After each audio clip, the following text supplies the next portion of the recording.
Tuesday's Facebook Live. We made it through Halloween. Today we're talking about how and why to fix a picky kid's diet. Oh yeah, we're going straight into mom life, especially after Halloween. And I read that statistic this week that kids eat an average of 3 cups of sugar on Halloween. And I was like, I know I've definitely eaten more. And the scary part is that's how much sugar I used to eat every single day. Oh my God, I can't believe that. When I realized that, I was like, that's how much I used to have every single day. It was 3 cups of sugar. Holy cow, I can't believe I'm not diabetic. Thank you for joining me for today's live. I see Janelle is on. What's up? If you're new here, let me quickly introduce myself. My name is Renee Paulson. I am a recovering food and sugar addict. I am also a healthy living and nutrition coach, wife, mom of 2 beautiful children that this was the first year I actually didn't take them trick-or-treating. My 13-year-old took my 9-year-old and I had a panic attack the whole time at home handing out candy. But everything was fine and it turned out fine. And so that was my Halloween. Right now I'm actually starting and I'm on day 1 of a sugar detox. I'm doing it with a few ladies. Janelle is actually one of those ladies. We are running a 10-day sugar detox just to keep ourselves in check after Halloween and especially for the holidays. And I usually run a sugar detox around here in general anyway.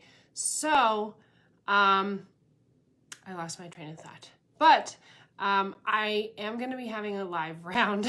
Hi, Janelle. She waved. Sorry, my brain, I don't know, my ADD just kicked in. But I am going to be running a live round. I was going to be running it in the new year, but I am definitely going to have some stuff coming for you in the new year. I can't wait to tell you. So look for some announcements to be coming soon because very, very soon I'm going to be announcing a few things, especially few name changes and very exciting stuff coming. So without further ado, I want to get into information on mom life and having a picky kid eater and what I hear a lot from moms. And what I do hear often is that it's hard to stay away from, our kids' goodies. Now, Halloween, that's already it's a given. I don't know if you took your kids' Halloween candy bags, that I did because especially my 9-year-old cannot be trusted. I know he would eat all of that and just hide wrappers. That's who he is. He is me reincarnated into a child form, into the male form basically. So he cannot be trusted with his candy bags. So usually I have the candy, hidden. And several times throughout the years they've come back and there's only been Almond Joys or the shitty candy in there because I ate everything. But this year, that's why I'm also running a sugar detox right now to keep myself in check. So I'm not just tempted to go grab one of those little tiny miniature bite-sized Snickers or things like that. So I am doing a sugar detox. My kids know I'm doing a sugar detox. They also know why. Now, one of the biggest things, like I said, I hear from moms is that they have a hard time staying away from their kids' foods. Let's say things like mac and cheese, Dino chicken nuggets, Cheetos or Doritos, all of those things. And as a mom, especially when my kids were younger, I definitely had a hard time, especially even little things like goldfish, which goldfish aren't super bad, just, not the whole box I would eat. But I had a kid that, again, he is me in male reincarnation. And so we could not drive past McDonald's without this kid screaming for McDonald's constantly. And that's all he would eat. When I would cook things, he would literally stare at me as a child. Imagine this. Now, I am in full postpartum mom mode. I probably at this point haven't showered in 2 days, and at least I got to the kitchen to make you a damn meal. That's what I wanted to tell this kid, honestly. I made it to the kitchen to make you a meal. And it's healthy. It has some form of vegetable on it, even though I probably either got it from a steam bag or whatever it was. And he would take the plate and he would look at me like this and take the plate and take it over here. And as I'm running across the kitchen, being like, no, he would just flip it over all over the floor every night that I would cook. And it wasn't something like pasta or mac and cheese or things like that. Literally, he would dump the food on the floor. And this was before I had a dog. And even the dog I have now is such a picky eater that they don't eat anything off the floor. I don't know. So it was horrendous.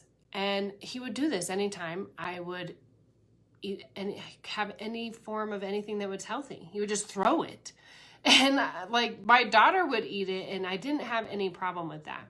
But I really want to focus on those picky kids, because those are the kids that you have to give like the Lunchables and the things like that. And we end up picking and grabbing off of those plates.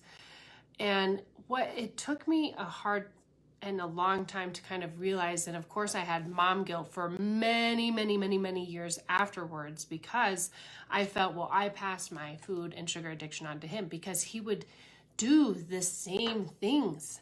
He would take the candy and then hide the wrappers. And, you know, I think that's kind of just very like a kid behavior, but those are all things that I did when I was at the height of food and sugar addiction. And not in the fear of getting in trouble, again, more just my own shame. And that's kind of how a lot of food and sugar addicts really struggle with that, is that it's through your own shame. And so you hide it, and kids hide it because they don't want to get in trouble. So I had my own mom guilt for a very long time, thinking I had really passed on those. And then I really started looking and reading more about habits, and realizing that it's not that I passed on things like that. I passed on habits. I started to realize that when we talked about vegetables or certain vegetables, I would make a face, or, you know, things like that. My husband actually would start pointing it out. It's not like I was just randomly realizing it. And he's like, look, what are you teaching them? And it really was that I was passing on those habits. And also the habit of him saying, you know, when he decided that he was going to, you know, flip out or whatever, or decide, you know, that he wasn't going to eat something, that I would pacify him, because I was like, well, he's got to eat, you know. And the reason it's so important to really fix our kids' eating habits are because that's what they're going to continue to grow up with. And when I was growing up, I grew up on mac and cheese and hot dogs. My mother was a single mom who was very poor, and, you know, went to school at the same time as trying to raise me. So I grew up on, you know, whatever those, like hamburger helper and rice-a-roni and hot dogs and mac and cheese and fish sticks and things that were super quick, or anything from a box. And that's mostly junk food, you know, garbage food. It's not very nutritious. And if I didn't want to eat my vegetables, my mom was basically like too tired to even give a shit. And so she was just like, whatever, you know, and that's kind of the unfortunate part. And when you create those habits, they continue to carry on. And what I realized is that I didn't want my children, if I didn't want them to struggle with food like I did, because it's very painful, especially when you struggle with food or your weight. And I'm sure, you know, every woman that I have ever spoken to has struggled with their weight and their being self-conscious, and your self-image, and, you know, just even your confidence about that. And so I didn't want to pass on and have my kids feel like that, because it sucks when you feel like that. And you know, we wouldn't, no parent would want their children to feel like that. You wouldn't be like, oh, well, do you really want to watch your child struggle with their weight and self-confidence and cry all the time? Hell no, you don't want that. But if you don't want that, what we have to do is fix it now, so that they don't have to struggle with that. And that was a huge aha moment. And instead of feeling mom guilt, let me just help you out right now as a mom. Instead of feeling mom guilt about what you have done in the past, or even choices you've made in the past, especially if you didn't know any better or anything like that, wipe that all slate clean. Don't even bother with mom guilt over that crap, because it literally just weighs you down, and it doesn't help you. It doesn't make you a better mom. It doesn't make you a better person. It just makes you feel like garbage. And I don't want you to feel like garbage. And I will tell you that I felt like garbage. And then I finally was like, you know what? I'm just like, enough of feeling like mom guilt and like everything sucks and I sucked and that whatever I did was wrong. Enough of that. So fixing it now and incorporating healthy foods into your kids' diet, letting them help pick out what they want to eat for the food menu, letting them look at healthy options and pick a picture. Kids love to do that. They're really picture-based, at least my kids are, letting them help pick out vegetables if you take them to the grocery store.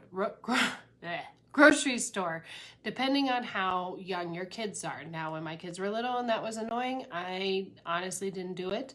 And I regret not incorporating them more at that time, but also when you need your sanity, you need your sanity as a parent. Let's just be honest about that. And just letting them help try and chop vegetables or fruits, or letting them make a fruit tray, or, you know, something like some type of fruit and veggie tray or dip or things like that. I have found that when you let kids help or do more stuff, they really, they're more likely to eat it. They're more likely to be interested in it. And it just helps teach them habits, like how to take care of yourself and chop vegetables and eat something healthy, you know. And is it perfectly perfect in my house? No, it is not. I still have to fight with my children, and really more my son, you know, still have to go over and over again. And that's okay, because we're just building those habits. And that's all that it is yes, you can have treats, but build those in habits, and that you have a weekly treat, because that gives you something to look forward to. And, you know, here's all this delicious, healthy food that's going to make your body feel really good. And, you know, that you helped make and you helped pick out. And even do a vote. My kids, as a family, we do a vote when we start a new, when we try a new dish. Is this a keeper or is this not? And it has to be at least 3 people saying that this is a keeper recipe for us to be able to make it again and to keep it and put it into our, you know, like fold of recipes that go throughout the year. So getting them involved, letting them have a say, that has seemed to really be helpful. Now, when we're talking about picky kids, and this might also be an unpopular mom opinion, but I am going to just say it because this is how it goes at my house. Because especially when we went whole food plant-based, my son like refused to eat. He wouldn't eat it. If he didn't like it, if he didn't like the recipe, he wouldn't eat it. And that would be a lot of recipes, because he is a very picky eater. Even now, he'll eat around things and we still have to, you know, you need to eat this. But the rule became in my house that I am not a short order cook, and what is for dinner is what is for dinner. And if you don't like it and you refuse to eat it and you're not even going to deal with it, you can go to bed. Actually, you can do your chores and then you can go to bed, because this is what is for dinner. I've had this rule since a very, very, very long time. And especially, like I said, with my son, my daughter will eat things. I don't really have to worry. She's like she'll eat vegetables. You know, if she doesn't like something, then she really doesn't like it. And I don't really stress about it, but it's really, again, more my son. And again, I'm speaking to those moms of very picky eaters, that this is my rule. And you know what? My kid's never starved himself. You know, if they're hungry, they will eat eventually. You know, he still gets school lunch, because of course this year in the United States, school lunch is free. And so I'm going to let him have the school lunch, because he's been the kid in the past that has thrown away his healthy lunch to get school lunch. So that's his little treat and his reward. Even sometimes now he says something about, well, it's pizza, it's not super healthy. And I'm like, enjoy your treat, you know, and have some vegetables with it. And then you come home and you eat this. And yeah, if he doesn't particularly like something, that's what's for dinner. Sorry, but if you don't like it, sorry, not sorry. So again, that might be an unpopular opinion, but my kid has never starved himself to death. He has gone to bed without dinner on more than one occasion, and I don't feel bad about it. And again, because I'm not a short order cook, I didn't come out as Mary Poppins, but that's just my mom rule. And I had the rule growing up, honestly, that if I didn't want to eat something, I actually was forced to eat it. I don't know about the rules in your house. I'd love to hear some of what the rules were in your house. You can leave them in the comments. I know in my husband's house, it was you had to finish your plate. But there was a time when I was a very stubborn eater and very picky, I should say. I really only liked fattening things and things like that. But if my stepdad would cook something and I didn't want to eat it, we would sit at the table like an old cowboy standoff until I finished the whole entire plate. of whatever food it was there, and it wasn't allowed to be reheated or anything. And I mean, there were several nights that I remember sitting at the dinner table until 2 o'clock in the morning, having to eat instead of go to sleep. And I just thought that, personally, I thought that that was a very ridiculous rule. And so I implemented the opposite in my house, I guess. If you don't want to eat, don't eat, go to bed. But I'd love to hear what your rules are. I'm getting very hoarse today. I've been in the dentist's office this morning, so. But I'd love to hear the rules of your house. But yeah, that's kind of how I deal with picky eaters, and my picky eater in particular. And he'll definitely attest to tell you that he's gone to bed several times without any dinner. But yeah, it's important, I think, in my opinion, especially as a health coach, to help the future generations, because right now, our generation, we're running into some of the biggest obesity and diabetes epidemic that we've ever seen here in the United States, and childhood obesity. And again, it's because added sugar is in everything. Garbage food is everywhere. It's very easily accessible. And for the most part, we have not been taught really how to feed or give ourselves nutrients. So that's a bummer. So that's what I keep working on it. And Thursday's live this week is going to be all about how to focus on family habits during the holidays, and how to make some new great habits for this holiday season that you could carry on with your kids, your grandkids, your neighbors, whoever's coming for Thanksgiving.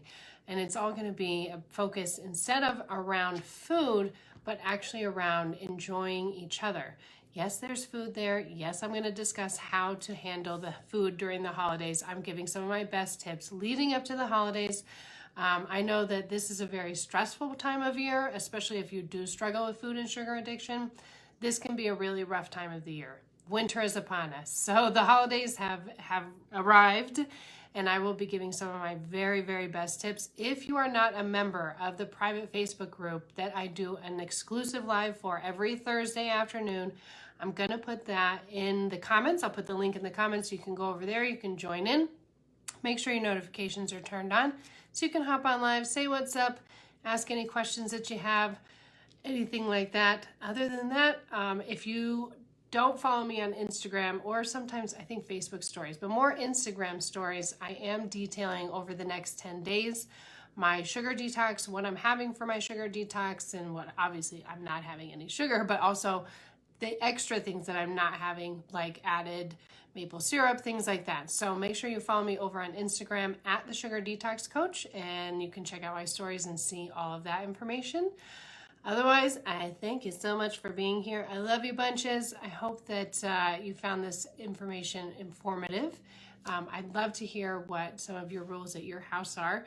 Maybe my kids just think that I'm very like hardcore, and I'm like, I really don't think so. I think that I think I'm just a regular parent. Kids just don't like rules sometimes. Anyway, I hope that you make it a fabulous day. I love you bunches. Thank you for being here, and I will see you later. Bye-bye.